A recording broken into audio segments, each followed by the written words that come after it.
दुर्दैव असं आहे की ज्याने मार खाल्ला त्याला आत ठेवलं आहे.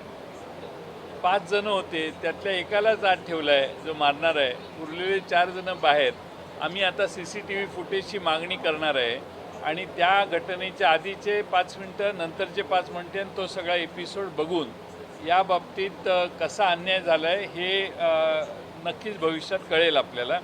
पण एकंदर त्या दिवशी आव्हाड साहेब सापडले नाहीत म्हणून चिडून जाऊन हल्ला करणं, ज्याचे समर्थक होते त्याने आज जाऊन सोडवलं असते भांडणं तरी समजू शकतो की काही इंटेन्शन नव्हतं.